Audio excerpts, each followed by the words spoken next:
The Iowa Department of Corrections is moving prisoners and refusing to tell the public where they have been moved to. This is a big issue for those concerned about criminal justice reform and for those concerned about civil liberties. We'll talk with Gene Basinger with Iowa Cure about that when we kick off the Fallon Forum in just a couple minutes. From the RE/MAX Real Estate Concept Studios, this is Webcast One Live. Ed Fallon here, folks. Gateway Market and Cafe is your locally owned source for specialty groceries. Enjoy chef-crafted, prepared foods, artisan baked goods, organic produce, specialty cheeses, and hand-selected wines and craft beer. Visit the lively cafe for breakfast, lunch, or dinner 7 days a week. Gateway Market is centrally located on the corner of Martin Luther King Jr. Parkway and Woodland Ave. Stop by or visit www.gatewaymarket.com for more details. That's Gateway Market, folks. Good food, great community. This moment of silence brought to you by Tally's Restaurant Bar and Catering, home of Des Moines' premier rooftop dining experience. Located in the heart of Beaverdale, Tally's offers speedy and affordable rooftop lunch, catering for events both large and small, innovative cuisine, as well as vegetarian and gluten-free menus. Come to Tally's for live music, dry-aged steaks, Sunday brunch, and all-you-can-eat ribs every Monday night. Tally's Restaurant Bar and Catering at 2712 Beaver Avenue. Call 279-2067. That's 279-2067. Times are tough, and most people are just trying to make their cars last a little bit longer. That's why you should know about Sargent's Garage in Des Moines. You can trust Sargent's to make the right diagnosis and give you a fair price. Whether it's a routine oil change or a major repair, Sargent's always does outstanding work. So don't give up on that old car just yet. Call Sargent's Garage at 246-8149. That's 246-8149 for Sargent's Garage.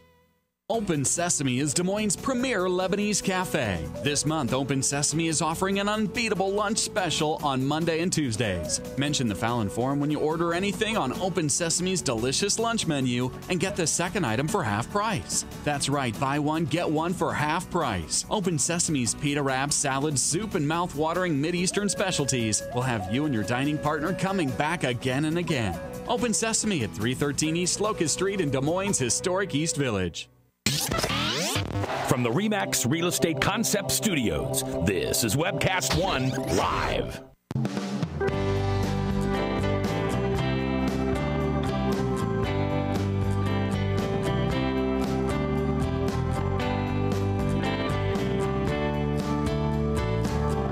Cards and letters welcome, folks, at fallonforum@gmail.com. If you love what we're talking about, you can throw some kisses our way. If you don't, you can throw some stones our way, or rotting vegetables, whatever.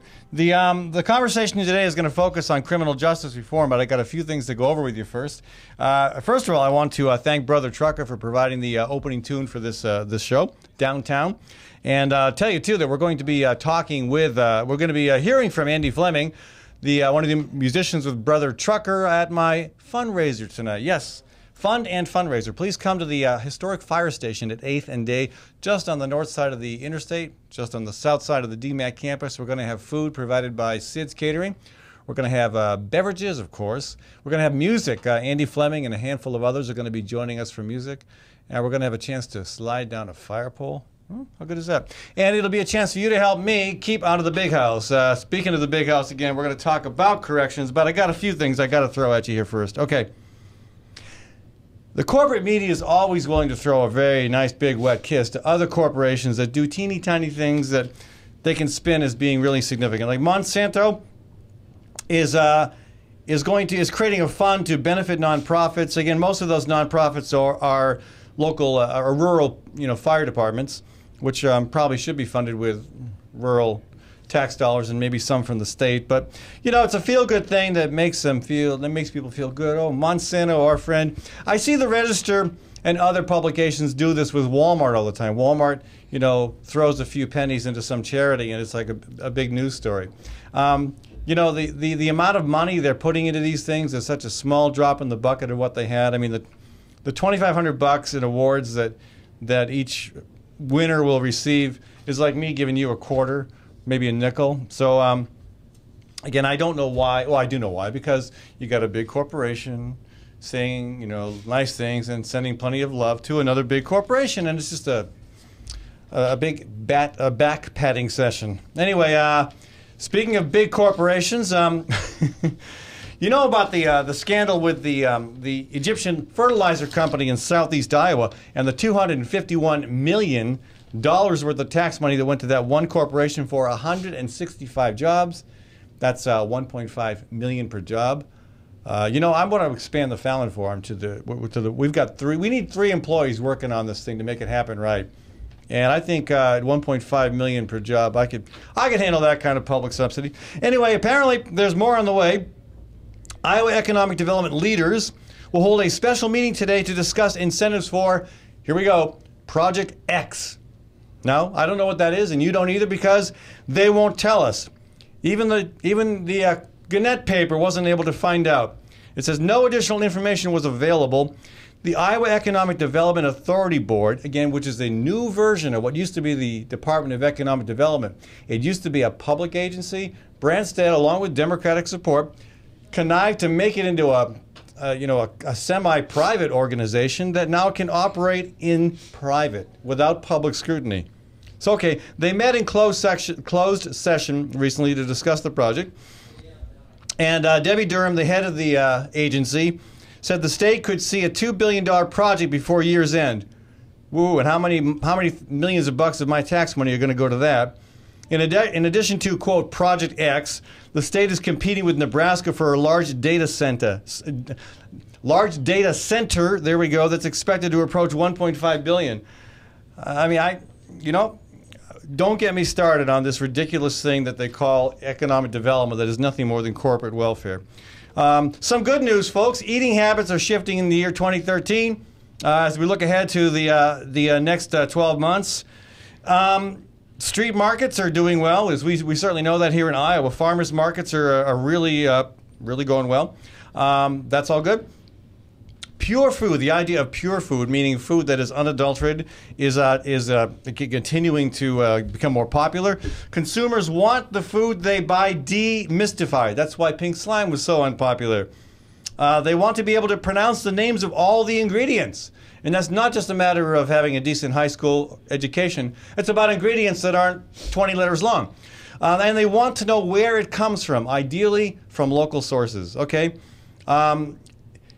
Pop-up eateries are emerging more and more. Chefs are increasingly willing to take their talents to what the article describes as oddball locations. Or I'm thinking all the street festivals that are becoming more and more popular in Des Moines, especially during the summertime. So another item, canning is getting cool. I speak as a guy who cans, and I think I'm cool. Yeah, canning is getting cool. As the locally grown push grows, so will the notion of canning, curing, and cutting in-house. Pickling in particular. Now, there I part ways. I'm not a pickle guy. Too much Irish in my blood. Pickling is emerging as a hip way to add a personal touch. And my vegetarian friends will like this. Veggies rock. From hyper-local veggies to those imported from exotic foreign lands, the vegetable will move to the center of many plates in 2013. But, this is key. Back to the corporate link. The food giants are missing the boat on most of these cultural changes, said celebrity chef Kat Cora. The big food companies, she says, quote, are scrambling to figure out how to create the perception that they're on board. Because why do they want to create the perception that they're on board? Because they're not on board. Because this is exactly the opposite of what industrial food means. Okay? Again, Monsanto throwing us a few bones with their rural development program that's going to help a handful of fire departments. But we know where this is going. Right now, there's an increasing tension between corporate agriculture and the local foods movement, and that movement is gaining strength. And you can see corporate agriculture responding. And again, in this article too, clearly they're responding by trying to present the perception that they're on board. Do not be fooled. They are not on board. And that's why, before I go to our main conversation, I want to remind folks that this show is sponsored by the Progressive Coalition, by Physicians for Social Responsibility. I like to conflate names. It's a fun thing to do in my spare time. Physicians for Social Responsibility, also the Iowa chapter of the Sierra Club, and this particular segment by Gateway Market. Again, talk about local, talk about high quality. That's Gateway for you. Okay, I'm really happy to have Gene Basinger in the studio with me. Gene, I've known Jean for a long time, and Jean and I have worked together on criminal justice reform. And I was happy one morning recently to wake up and find an article in the paper that starts with her name. Jean Basinger's question to the DOC, the Department of Corrections, was simple and provocative. The question was, why is the state of Iowa hiding the locations of prisoners? Jean's concern arose after she and others began a search for the whereabouts of 38 juveniles who were serving life sentences so they could just write them letters. This was something she did at her church. And Jean has a very, I think, punchy quote in that article. We can find out where Ted Kaczynski is. That's the Unabomber. Remember him? We can find out where he lives. But why is it a secret where these Iowa prisoners are located? So, Jean, welcome to the program. Thank you. Why is it a secret where these prisoners are located? Well, that's a question I haven't been able to get answered. The department says for security reasons, but that really doesn't fly with me. We ought to be able to locate them, communicate with them. Their families should be able to communicate with them. And when the need arises, as it has in the case of these 38 prisoners, the need for their lawyers to have contact with them, that should be able to happen. And when you and I were working on criminal justice issues, 5-10 years ago, we could barely manage all the problems that came our way. And I was happy to be able to know that we were able to accomplish some things. Right. It's hard though. I mean, it's a very insular community, the Department of Corrections. They aren't really excited about public input or public viewing of what's going on. And this kind of, as I understand it, our awareness about this problem arose because you and others decided to write to the 38 juvenile offenders, 38 inmates who were convicted when they were underage to life sentences, and then because of a federal ruling, it was required that those life sentences be eliminated. Now, Governor Branstad, in one of the cynical things that Governor Branstad has done is a long, long list. But in this case, he decided that those sentences would be commuted as the federal law required, and that was to a term of 60 years. Right. Which is a slap in the face of the intent of the law. Right. But your intent was to respond to those 38 juveniles and say, hey, look, we haven't forgot you. Right. And this was a national project, and different communities of faith were invited to have a week of faith and healing around the juveniles who had received life without parole. And they just wanted us to educate communities of faith, and we advertised this program through the Des Moines Area Religious Council. And I don't know how many churches and other faith groups responded, but our little Trinity United Methodist Church decided that we should do this. And it was a national thing? It was a national program, and we received materials to use to educate people about this whole issue of juveniles being sentenced to life. And I know from working with people in prison that receiving a letter is a huge bonus. I mean, they don't expect it. They don't often get mail. And you get a letter from somebody on the outside, and it just makes your day. Right. And so... And actually, writing the letters was something that grew out of this experience, because we had a worship service, we shared information, we had a adult Sunday school class where we talked about juveniles and how we can keep them from getting into this pipeline which leads to prison. And then one of the members of the class said, we're having this experience, but the people that we're talking about, they don't know we're doing this. So we should send them a card and let them know that we're thinking about them, we're praying for them, and we do care about them and believe they're God's children. So how many people were involved with actually writing letters? Well, I think we probably had about 20 that signed cards. I just got Okay. cards that said, we're thinking of you or something, and we signed them. Some people just put the return address of the church on it and signed it for the church. Other people put their own names on them.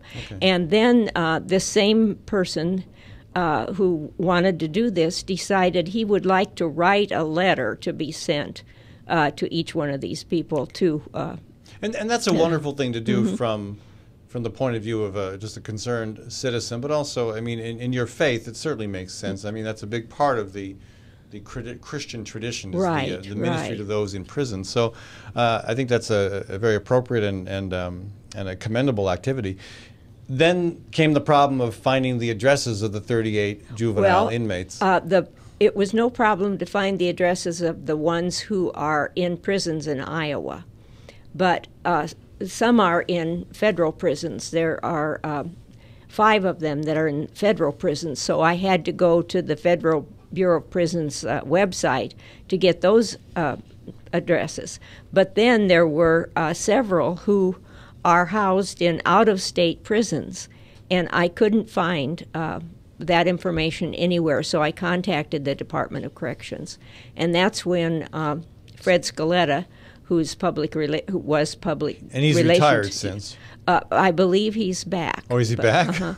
But he got bored? Or that's what I've heard. retirement wasn't, his golf game wasn't panning out quite well? All right. And he said it's according to the Interstate Compact Agreement, that is the agreement for when one state sends their prisoners to another state, it's illegal for their location to be revealed. Oh, that was quite a shock to me because I thought, Who makes those agreements? the agreement is between the states, but Between the governor of each state, the Department of Corrections in each it's state? the Department of Corrections, yes. Okay, so under what authority do they have the power to make that agreement? Is that a legislative decision? Well, I'm not sure, but when we examined that contract, there was nothing that said revealing the location of the prisoner was illegal. And so we responded to Fred and said, we can't find this in there. Well, then he said he'd check with the Attorney General, and then he came back and said, With our Attorney General, with Tom our Miller. Attorney Okay. General. And then he came back and said, well, it isn't illegal, but it's been our policy not to share that information.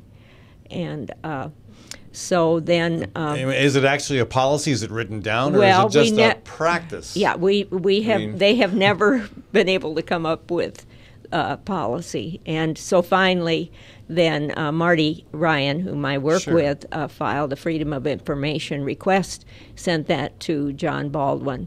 John Baldwin is the head Is of the the Department director. of Corrections, Uh-huh. right? And Marty And- Ryan is with the Justice Reform Consortium, and yes. also the recipient of the Iowans Against the Death Penalty Award. Right.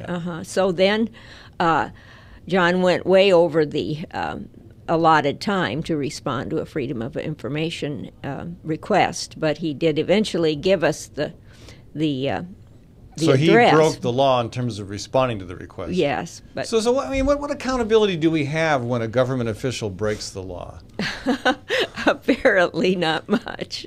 Not much or none. And then he didn't include their prison numbers, so So he did tell you where they were. he did tell us where they were, and Fred had said, well, they're in Arizona, one's in Arizona and one's in Missouri, but that didn't help us. Well, yeah, so you just write inmate, care of Arizona prison. And that could be but what, then we 6 or 7? still didn't have the numbers, but it just happened that a relative of one of them contacted us at about that time about another issue, and she gave us the number. And then I found that about 12 years ago I had communicated with the other man, and I still had that letter in my basement, and we tried it, and the letter did get to him. But I've got this book here that I have the letters that came back to us, and with the people that received these letters saying how thrilled they were, how much it meant to them to get these letters saying that we cared about them. We believed they're children of God, even though they they made a tragic mistake when they were very young. So. Folks, we're talking with Gene Basinger today with Iowa Cure. We're talking about the troubling situation with the Iowa Department of Corrections refusing to tell prison advocates where inmates who have been moved from Iowa are being housed. And it's a troubling situation. More and more state government is becoming more and more closed. We talked earlier in the program about the Iowa Department of Economic Development, how that has morphed into a new agency that is essentially insulated from public review, that makes announcements about how tax dollars are being spent the day the decision is made without any input from the public. Well, this is equally troubling, if not more troubling, and Jean has been a pit bull in trying to figure out what's going on. I've seen her work, by the way. She's a pit bull with a very pleasant smile and a very positive demeanor, so it's hard for officials to dismiss her. But we're going to talk more about that. I do want to get into the question of to what extent this is becoming more and more common because of the growing suppression of civil liberties across the country in response to terrorism, or in some cases in response to an extreme and exaggerated concern about terrorism. So we're going to talk about that too. And again, you're welcome to join the conversation, folks. 244-0077, 244-0077, or you can email me at fallonforum@gmail.com. I want to thank Gateway Market for helping to sponsor this segment of the program. I made it to Gateway bright and early this morning with Sid Cohen of Sid's Catering to pick up a lot. We broke 3 figures on buying groceries for tonight's shindig. I hope you'll come, folks. Fire Station from 5 to 9. Should be a fun time. And Sid Cohen is a fantastic chef. We'll be putting all sorts of local products together. There was Nyman Ranch stuff. There was local spinach. What else? I can't remember. I think some local mozzarella cheese even. So there's a whole bunch of stuff that we're going to be putting together. Well, I should clarify that Sid will be putting together because I don't. My idea of a fancy meal is to boil something. So it'll be really good. I hope you'll come. And again, I want to thank Gateway Market for being a great venue for purchasing this kind of high-quality food from local sources. You should check them out, folks, at 20th and Woodland in the Sherman Hill neighborhood. We'll be back in a few minutes on the Fallon Forum. From the RE/MAX Real Estate Concept Studios, this is Webcast One Live. Hey folks, it's Ed Fallon. I want to tell you about saving energy and saving money. Tim Reynolds with Reynolds Energy Solutions will give you a comprehensive energy audit that will cost you nothing. And Tim will identify the many ways in which you can reduce energy use while saving money. Now, I had Tim over for an audit last month, and I was amazed, I tell you, at how much energy was going through the roof, out the windows, the back door. You get it. So before the cold winds of winter really blow hard, give Tim a call at 802-2801. That's 802-2801. Host is a locally owned restaurant in downtown Des Moines that focuses its food and philosophy on embracing simplicity. The majority of Host's food is from local farmers who practice sustainable and health-conscious agriculture. Much of what you'll find on your plate is a familiar comfort food, presented with a modern and tasty interpretation. Host is open for lunch Monday through Friday from 11 to 2, and also available for private dinner events and special themed dinners throughout the month. So, check out Host at 13th and Locust in Des Moines.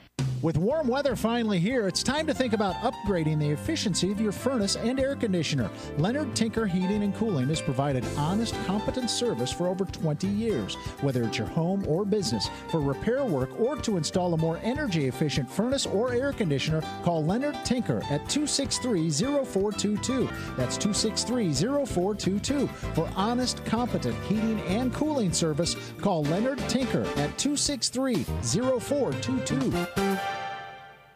Wow, some wedding. Yeah, I've never seen a bride in coveralls. Right, and skipping down the aisle to accordion music. Not to mention the reception. That wedding cake was a freaking fruit cake. It's your wedding. Don't leave anything to chance. Diana's Wedding Cakes. Using only the finest, freshest ingredients with free on-time delivery and setup. Choose one of Diana's custom designs or create your own. Call Diana's Wedding Cakes, 641-275-9279. That's 641-275-9279. Well, hi, I'm Rob Spearman. I'm a broker-owner of RE/MAX Real Estate Concepts in Des Moines, Iowa. Give us a call if you're looking at buying or selling a home, or if you're having trouble on your mortgage payments or looking to purchase foreclosures. We have the agents to help you, experienced, outstanding agents. Our office number is 515-276-2872. Or if you'd like to look at homes, go to our website, homeconnectusa.com.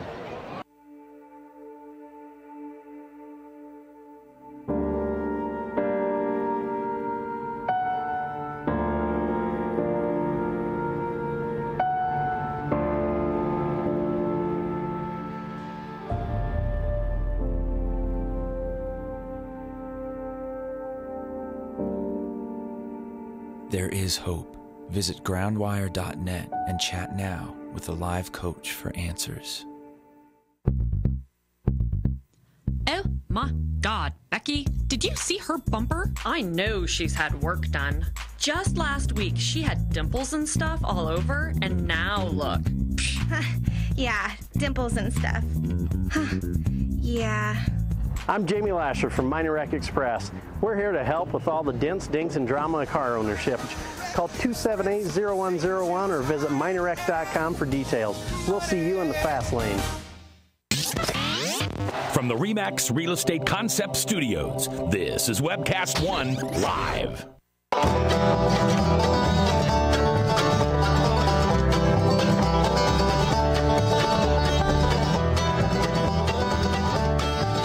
You know, I should point out, I have such an interesting love-hate relationship with the Des Moines Register. I mean, I'm still inclined to rip them a new one for the ridiculous editorial endorsing Mitt Romney. It disturbs me to see how much love is thrown to corporations that take money from the public till without any accountability, without any critical journalism, you know, analyzing it. I mean, I gave you the case earlier of what's now called Project X. I mean, that's a little blurb inside the second, third, fourth page. Project X. I mean, gosh, how about an expose on that? That said, I mean, the Register does some really good work. And tomorrow, Perry Beeman is going to join me, and I think he did a fine job at studying the hypoxia issue, the situation with nitrates running from Iowa into the Mississippi, down to the Gulf, Iowa and other states, and causing a few problems, shall we say, for the fishing industry there. And I also want to commend, you know, Lee Rood for doing, she has a beat called Reader's Watchdog, and she does a fine job at looking into issues that affect the average person. And, yeah, I mean, maybe some would argue that, well, prisoners aren't average people, but you know what? There are about 9,000 of them in Iowa, and with every prisoner, there's a family. And with every family, there's an extended family and a community beyond that. And I continue to remain amazed that more people in positions of influence and power in state government don't take the prison population and the families associated with them seriously. Yeah, I know it's easy to say, well, they did a crime, they need to do the time. You know, that's a really tiresome soundbite because it avoids a realistic and helpful discussion of the problem of crime and how we deal with it. So I'm delighted to have groups like the Justice Reform Consortium and Iowa Cure trying to provide some accountability, trying to keep these issues focused. And again, I'm grateful to Lee Rood and the Register in this case for publishing a story about it that otherwise, even though I know Gene Basinger very well, I hadn't heard about this problem. But I do wonder if the problem of the Department of Corrections being increasingly tight-lipped about talking with the public, about, in this case, telling us where prisoners have been moved to. I wonder if it's a problem associated with the growing hype in this country over protecting Americans against terrorism. And again, I'm not saying there's not a realistic concern about that. At some point, we might take Ron Paul's advice, though, and ask, why do they hate us? You know, why are these terrorist cells popping up?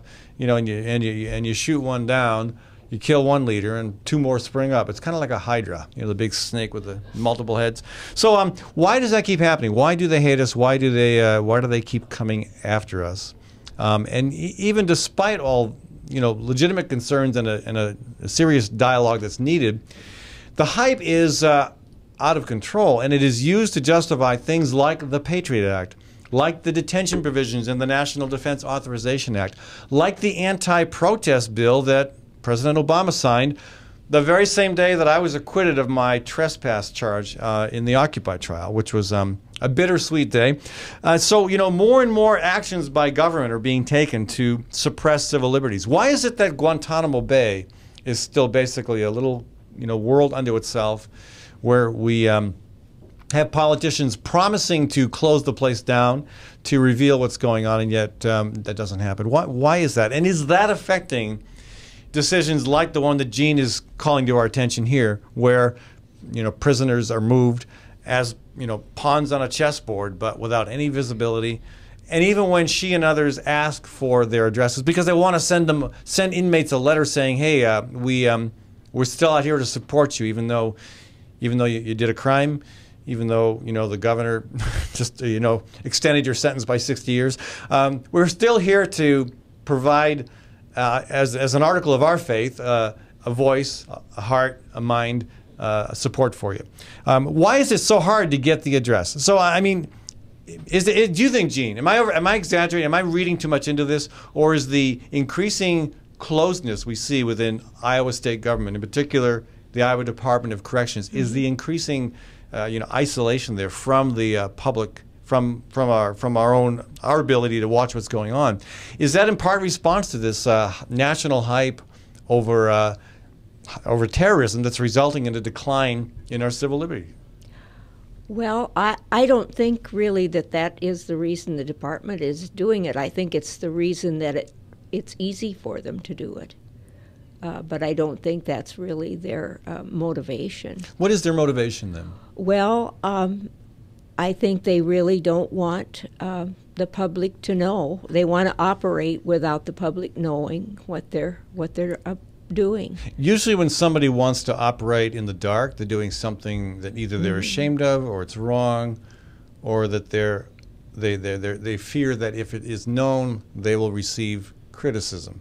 So, do they fear that if the public finds out that they're moving prisoners and refusing to tell us where, that there'll be some significant backlash? Or? Well, I think that they're concerned about the public finding out maybe why they're moving them, because I think in some cases it's because of possible litigation on the part of the prisoners. So do you think, is there the reasonable possibility that some kind of legal action could be taken on behalf of family or friends, or maybe a church that's supporting a juvenile offender? I mean, is that a possibility that's been discussed? That legal action be taken against the church? The Department of Corrections for failing to disclose the whereabouts of a prisoner. I don't have any idea on that. I really don't. No, the thing that we've run into since all this came up, and then with Branstad's commuting their sentences, the Public Defender's Office has divided up these cases, and they are going to do an investigation of each, the circumstances of each case. And this is because of the Supreme Court decision, Alabama versus Miller, which said that juveniles cannot automatically receive life without parole, that there has to be investigation of the circumstances around the crime and the life of the juvenile, and there's no longer a mandate that any juvenile that commits first-degree murder will get life without parole. So in order to act on the Supreme Court decision, the public defenders are looking into each one of those cases, and then they contacted our organization and said that we can't get these addresses of these juveniles or people who received the sentence as juveniles from the Department of Corrections. They won't give them to us. And that was very alarming because in this case, then they're being denied their legal rights. Right, yeah. And so we had that list. We had a complete list, and we were able to give it to them. But that's very alarming to me, that here this is a Supreme Court decision, and the public defenders are acting on it, and then they're denied access to their clients. I don't know how they can get away with that. I really don't. I do not understand how that's legal. I don't either.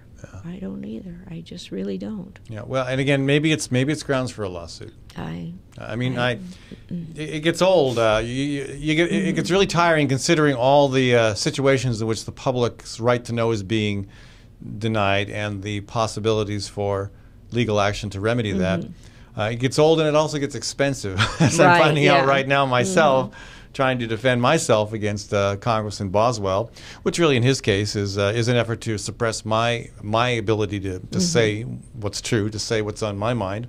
I mean, it's very chilling when you get handed a lawsuit saying that punitive damages are being requested and you don't know how much you might be required to pay. But I know it's going to be. I know it would take my bike, my car, my 1995 Subaru with 236,000 miles, most of my chickens, probably my instruments, probably every flannel shirt I own, with all 6 of them. So I don't know. I'm being a little flippant here, but it is chilling. Oh, it is. It is. So I don't. I commend you for. Do we have any legislative allies up there anymore? Who are? I mean, Minette Doderer was a great fighter for women in prison. So was Johnny Hammond from Ames. Johnny is, of course, is still active. Minette passed away a few years ago. Yes. Yeah. I mean, do we have any allies up there these days who are fighting to see that the concerns of inmates and their families are heard? Well, there's really no one that stands out like there was in the past. Well, maybe that should change. But I do want to make it clear, folks, that I have asked, I asked twice to high-ranking officials with the Department of Corrections to come and join this conversation. I'd rather have an open dialogue that covers all sides of a conversation. And maybe if someone from the DOC had agreed to be a part of this conversation, maybe they'd correct us. Maybe we've said some things that weren't quite right. I have a feeling that we're pretty accurate. Jean again is works on this stuff tirelessly. So I've not known her to be wrong. But again, I think it would be a good conversation. But what bothers me is they're not willing to dialogue. And when state government or local government or the federal government feels it can operate in secret, again, as the Department of Economic Development is now doing, as the legislature often does nowadays with these special committees that it's put together, and as the DOC has done for a long time and seems to be doing more and more, we have a problem. This is an area where maybe the left and right of the political spectrum might come together and say, hey, we've had enough of this. Our government needs to operate in the open.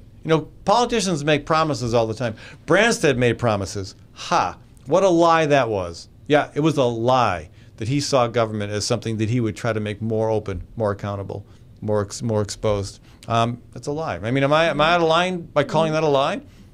No, I don't think so. And would you say, too, I just said that I think the Department of Corrections has become even more closed, more secretive over the years. Right. Is that accurate? Oh, I definitely think so. Right. Yes. Well, and one thing that we would like to see happen is to have a time for the public to speak at meetings of the Board of Corrections. Those of us who represent the Justice Reform Consortium, Iowa Cure, Friends of Iowa Women Prisoners, the League of Women Voters. We often go to the meetings of the Board of Corrections, but we're not allowed to speak. And it's my understanding that should be something that is up to the chair of the board to decide whether a member of the public can speak.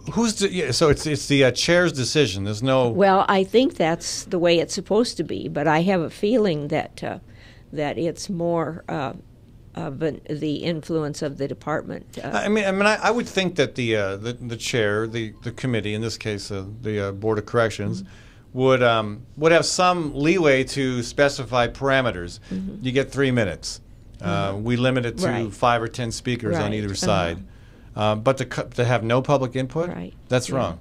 That's just not right. And over the years, and I've been going for a long time, there was one time I was allowed to speak, and that was about the situation with the very high cost of inmate telephone calls, and I was able to speak on that. That's something I worked on. I remember that. And then a member of an organization that represents the families of prisoners was able to talk about their organization and some of the needs of families.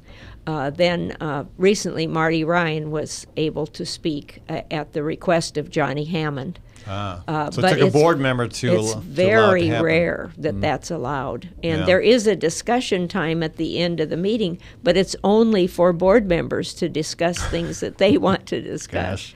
And another problem that's developed just this past year, they're now having more of the board meetings by conference call, so that the board members don't have to travel many miles to come to the meetings. Yeah. And it used to be that when they had conference calls, the members of the public and the media could call and get in on the conference call. They no longer allow that. So the members of the public and the media who want to be in on the meeting have to go to their offices. So short answer to the question is that there's plenty of examples of how the Department of Corrections is becoming increasingly insulated from public input and from public view. Well, we think that this is the secrecy is increasing. Yeah. All right, hey folks, Jean Basinger is my guest. She's with Iowa Cure. We're talking about the situation brought to light recently with prisoners who've been moved out of Iowa, whose locations are not disclosed, and even upon persistent and repeated efforts to get that information, eventually the information is obtained, but it should not be that hard. It should not be a secret.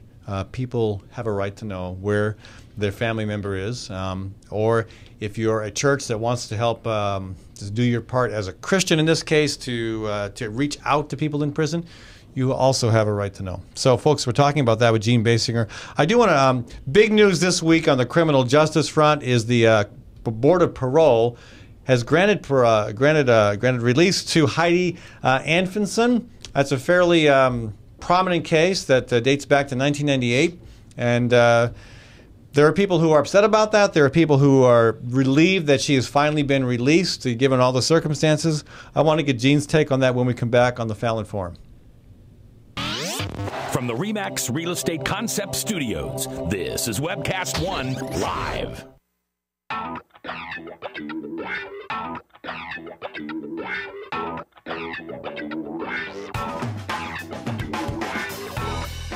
Well, good morning. This is the 7th of June in the Lord's year 2010, and this is day 1 of WebcastOneLive.com. We will begin with Max World Live with my special guest, Tom Coates. In just a minute, there's Tom. Wait, howdy. And we will be live for the very first time on Webcast One Live.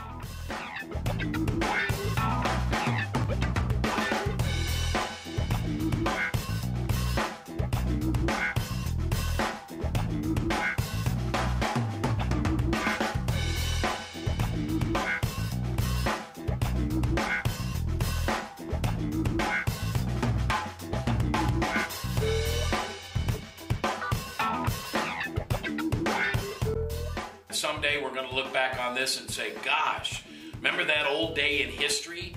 Wonder where Walter Cronkite was. He must have been around hanging there too.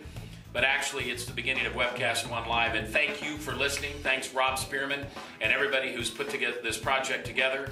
And we're ready to go live now. So thanks for listening to MaxWorldLive.com.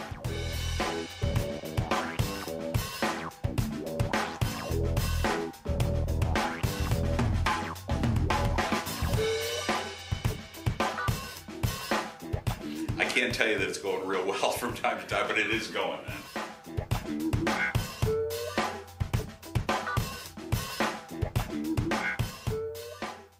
Hi folks, it's Ed Fallon here. Proof Restaurant at 13th and Locust. You've probably been there for their award-winning, nationally recognized lunch specials. Well, now Proof is open Thursdays and Fridays for supper. And here's where the chefs really get creative. Let me tell you, they're like artists, okay? I've been there, and it is one of the best meals I have had in Des Moines. I've heard that from other people. You got to check it out. Proof for supper, Thursdays and Fridays, and also the second Saturday of the month. Do not assume you can get in. Make reservations. Contact Proof Restaurant online at proofrestaurant.com or 244-0655. That's 244-0655. Hi folks, Ed Fallon here. When it is time to entertain, think of Gateway Market. Let them handle the details. Gateway offers a wide variety of stress-free options like cut-to-order cheese and charcuterie. There's a delicious olive bar and a wide variety of chef-prepared dips and spreads. Or let the catering team take care of the entire event, right down to the wine and beer pairings. The expert floral designers can even customize the perfect centerpieces. So stop by or visit Gateway Market for more information. Gateway is at Woodland and ML King in downtown Des Moines. Good food, great entertaining. Nestled in the heart of downtown, Ritual Cafe is one of Des Moines' most unique places, offering a wide variety of coffee and tea. Ritual Cafe also serves the only all-vegetarian menu in town. And Ritual Cafe is a cultural hub for artists and musicians, with a performance stage hosting local, national, and international talent. Make Ritual Cafe a part of your daily ritual. On 13th Street between Locust and Grand in downtown Des Moines. And check out ritualcafe.com. I love driving to Newton to see the races. Me too, but I only have to drive across town. You live in Newton? Yep, Newton's got small town charm and it's close to Des Moines. I love the safe, friendly neighborhoods and family-owned businesses. And Newton's wind energy industry is really taking off. How'd you find your home? Dan Kelly with First Choice Realty. And Dan helped me find my office too. Next time, instead of just speeding by, I'll stop in and check out Newton. Why don't you check out Newton? Call Dan Kelly at 641-521-9260 or Dan Kelly at mchsi.com. From the RE/MAX Real Estate Concept Studios, this is Webcast One Live.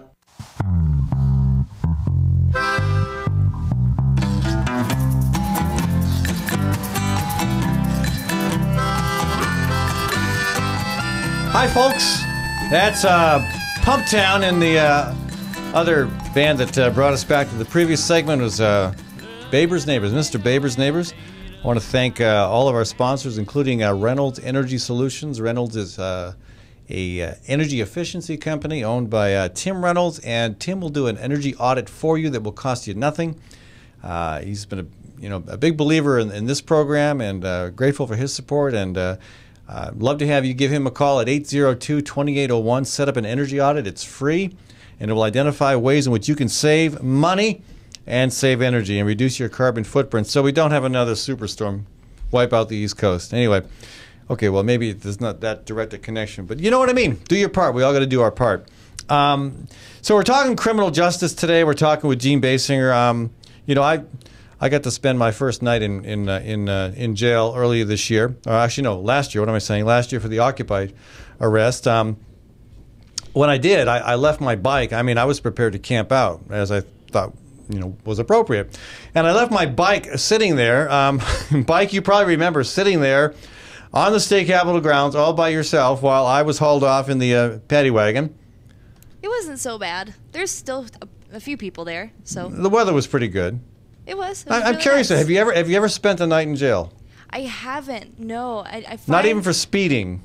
I find I'm not capable. Maybe if I were going downhill, maybe that Sleepy Hollow Hill, we should go down that Sleepy Hollow Hill.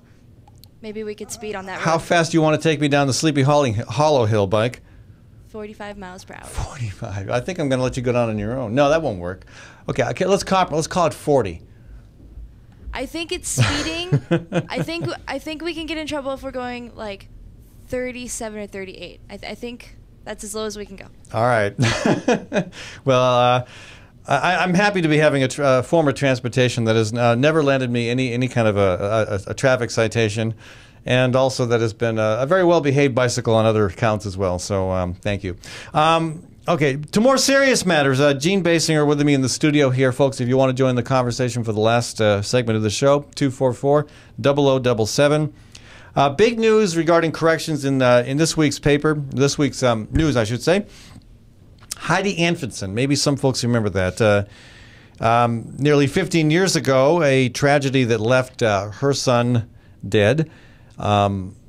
And it's a very convoluted story, but apparently the Board of Parole, in a 3-0 vote, decided this week to release her. What are your thoughts on that, Jean? Oh, I'm so excited for Heidi and for her family. Her father especially has just worked tirelessly to try to work with the people at the prison and the parole board to see if there were any loose ends that needed to be tied up. He has provided so much financial help for her in getting the right legal help.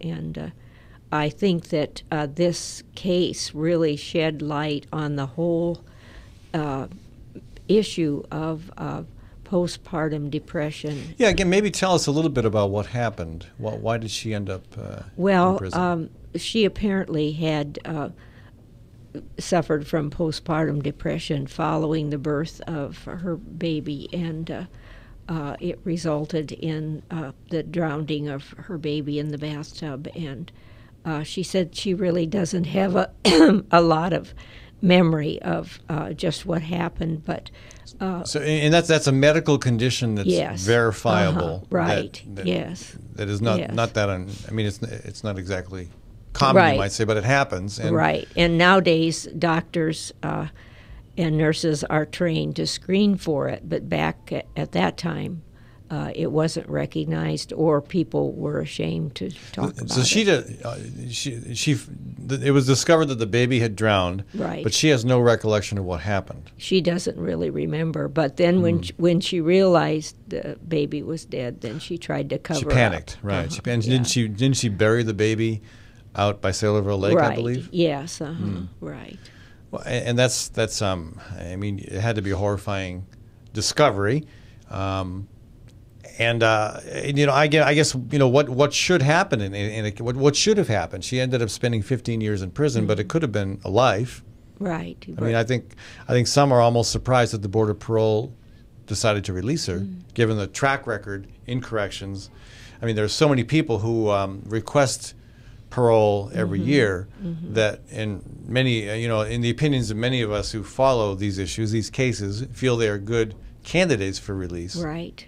And I mean, why in her case was release granted when in so many other cases it's not? Well, she was able to get her case back in court. She had received a sentence of 50 years with a mandatory, and then she was able to get back in court, and the mandatory was lifted. So that's the mandatory minimum of how many years? Well, I think it was about 40 with a it would be 70%. And was it because as the courts and the parole board reviewed the case, reviewed the issue, maybe they understood a little bit better what postpartum depression is all about? Well, and the fact that her lawyer did not use that in her defense, and there was a lot of feeling that he should have used that. Oh, when she was originally tried. When she was tried, okay. Yes. But she confesses to having committed the murder, even though she really doesn't remember. Yeah, she confesses to child endangerment. I believe it is. Okay, yeah, and who? I mean, without anybody being there, without her remembering, it could have been, you know, maybe she left the room and the baby slipped or something. Who knows? Yeah, I mean, it's really hard to know because of the situation. Yeah. So anyway, what are the? I guess my sense is there are plenty of people in prison who would be good candidates for release. Right. Under Harold Hughes years ago and Bob Ray, we saw far more people released. With either sentences commuted or even released through the parole process than we did under Governor Branstad's first reign, and even under Governor Vilsack and Culver. Right. So is this maybe going to help maybe change the dialogue a little bit, so maybe more folks will be considered good candidates for release? Well, I think as far as those who have life, I don't see much hope for that as long as Branstad is in power. I understand there's going to be some women who have applied for commutation of their sentences who are going to be interviewed sometime in the near future. But I think regardless of what the parole board decides, Governor Branstad will probably not grant that. Well, let me ask you one more. Let's switch gears for a second here to one more issue. The highest profile race here in Central Iowa relevant to criminal justice is the race for sheriff. And I've had Dan Charleston on the show 3 times, and he's initiated it. I think I initiated it once, but he's been initiating that that opportunity. I've had no luck at all getting a response from Sheriff Bill McCarthy. I just won't even return my calls or answer my emails about coming on the program. But you know, I know that you know, Charleston professes a commitment to restorative justice. What's your take on that race and on that issue? Well, I think his definition of restorative justice is much different than those of us that have been working with that in mind for What's your definition of it? Well, I feel that if you're going to restore justice, then you need to look at all the people that have been, whose justice has been taken away by the crime, and then try to restore. And that means the victims, obviously. The victims, their families, the offender and the offender's family, and the community, because the community suffers and loses their feeling of safety when a crime is committed. And so we need to look at everyone that's involved. You don't think Charleston sees it that way? No, I think he thinks of restorative justice as maximum punishment for the person who committed the crime. Really? That's what I think he's saying. I mean, that's my interpretation. And do you think McCarthy has a different, a more progressive take on the issue? Oh, yes, I do. Okay. Yeah. Well, I'd love to hear more from McCarthy, but I haven't been able to get him to talk on this program. But and I will admit, I mean, I know historically there have been coalitions built between people on the political right. I mean, dating back to Charles Colson, one of Nixon's horsemen, who was in prison and kind of had quite a wake-up call after being in prison about the importance of a more healing approach to crime, criminal offenses. But I know when I was in the legislature, there were people on the political right that I could find some common ground with on working toward reductions of sentences and whatnot. But yeah, in this case, you feel McCarthy is the candidate that understands restorative justice better? Oh yes, definitely. I think that there's probably a lot that could be done to reduce the number of people coming into the prison and what happens when they get there. And I do attend a group called the Criminal Justice, Polk County Criminal Justice Coordinating Council, and they are working at studying ways to get people to move through faster. One of the problems they identified was the fact that people who have maybe violated parole or have been sentenced and need to go to Oakdale, they sit there for days waiting to get the certificate they need and to get an appointment and to get a space in the van and all of that. And that process really needs to be speeded up. Right. And there are a lot of other things where they have identified where the holdups are to get people moving out of prison so that jail so that the population won't be so high. Yeah. Well, it'll be interesting to see what happens on a lot of elections, and that's one of them as well. And I think again, I think again, I'm disappointed that McCarthy hasn't been more forthcoming about communicating with me. I understand there's only one debate. I think there was interest in having more than just the one debate. But you know, I am troubled by Charleston's views on immigration, on guns, the stand alone, or sorry, you stand your ground. Policy is one that I find reprehensible. And I'm troubled by his comments on this show that he, you know, while he holds the Iowa Code, a higher law is biblical law. That concerns me a lot, and I'm concerned that he wasn't willing to denounce the comments of Murdoch, the Senate candidate in Indiana, who said that rape was an act of God. That bothered me. Yes. So anyway, we'll see what happens with that race. Well, I've been disturbed too because apparently a number of the deputy sheriffs support him, and so that worries. I wonder why that is. Yeah, I do too. I really don't know. Do There's inside information that we probably are not privy to. All right, folks. Gene Basinger has been my guest. Thanks so much for joining us, Gene. And tomorrow, Perry Beeman will be in the studio with us. Perry is a reporter with the Des Moines Register, a longtime reporter. This guy goes way back. He's been writing on the environment and agricultural issues to some extent for a long time. And as any good reporter, he tries to present both sides of the equation, and he has done that. Obviously, I have an opinion. He doesn't. He tries to present, to present a holistic picture of the issue, and I think he did a good job with that when it comes to the conversation about soil runoff, about nitrogen in the water supply, getting into the Mississippi and affecting the fishing industry in the Gulf of Mexico. We'll talk with him tomorrow about that. Stay tuned for Bradshaw will be with you at 1:30. I want to thank Webcast One Live for hosting the show. I want to thank Maddie Arrington, my producer. I want to thank all the businesses that helped make this conversation possible. Particularly, I want to thank Proof Restaurant for sponsoring this segment of the program and for providing a heck of a meal last night for me and a buddy who had just turned 50.